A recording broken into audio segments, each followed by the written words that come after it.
রাজ্যের ভারত বাংলাদেশ সীমান্ত দিয়ে অনুপ্রবেশ রুখতে প্রথম থেকে সোচ্চার ছিল বিজেপি। ক্ষমতায় আসার পর এ ব্যাপারে সক্রিয় তারা। যে সমস্ত সীমান্তবর্তী এলাকায় এখনো কাঁটাতারের বেড়া হয়নি, সে ব্যাপারে বিএসএফকে প্রয়োজনীয় জমি দেওয়া হবে বলে ইতিমধ্যেই জানিয়েছেন মুখ্যমন্ত্রী শুভেন্দু অধিকারী। রবিবার বনগাঁয় ভারত বাংলাদেশ সীমান্তবর্তী ছয়ঘরিয়া পঞ্চায়েতের কালিয়ানি এলাকা পরিদর্শনে গিয়েছিলেন খাদ্যমন্ত্রী অশোক কীর্তনিয়া। এটি তাঁর বিধানসভা কেন্দ্রের মধ্যে অন্তর্গত।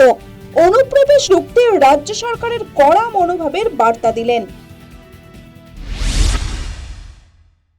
তারা বর্ডার এরিয়া আমজনতা আছেন, আমার এরিয়া বিশেষ করে উত্তর চব্বিশ পরগনা প্রত্যেককে আশ্বস্ত করছি যত দ্রুত সম্ভব কাঁটাতার দেয়া হবে এবং দেশের সুরক্ষার স্বার্থে কোনো কম্প্রোমাইজ নেই। যেভাবে এখানে ডেমোগ্রাফিটা আছে, আগে তো দেশের স্বার্থ দেখা হবে। হ্যাঁ, আমাদের যারা ভারতবাসী ওখানে আছেন তাদের ব্যাপারটা ভাবা হবে।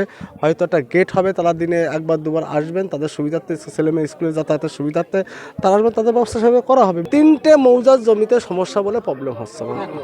এটা বসিরহাট মহকুমায়, বনগাঁয় কোথাও উত্তর চব্বিশ পরগনায় অন্য কোনো জায়গায় জমি জট নেই আপাতত। উত্তর চব্বিশ পরগনার ছয়ঘরিয়ার ভারত বাংলাদেশ সীমান্তের বেশ কিছুটা স্থানে এখনো দেয়া হয়নি কাঁটাতারের বেড়া। অনুপ্রবেশ রুখতে এলাকার মানুষও চাইছেন কাঁটাতারের বেড়া দেয়া হোক। এ ব্যাপারে নতুন সরকারের উপর আস্থা রেখেছেন তাঁরা। বেড়া দেওয়ার জন্য প্রয়োজনীয় জমি দেওয়ার আশ্বাসও দিয়েছেন। দীর্ঘদিন ধরে এখানে এক ডিপার্টমেন্ট আসে, তাদের কোনো কার্ড নেই। সিভিল মানুষ আসে, এসে পাটকারি পুঁতিতে জমি মাপে।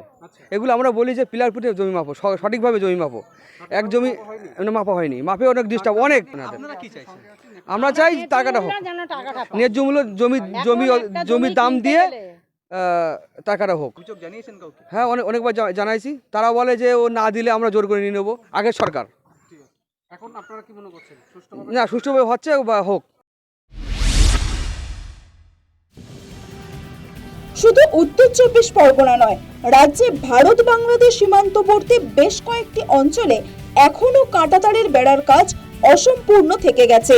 এ ব্যাপারে পূর্বে মমতা বন্দ্যোপাধ্যায় সরকার দায়ী বলে মনে করছে ওয়াকিবহাল মহলের একাংশ। অনুপ্রবেশ রুখতে নতুন সরকারের আশ্বাসে খুশি সীমান্তবর্তী এলাকার মানুষ। News time.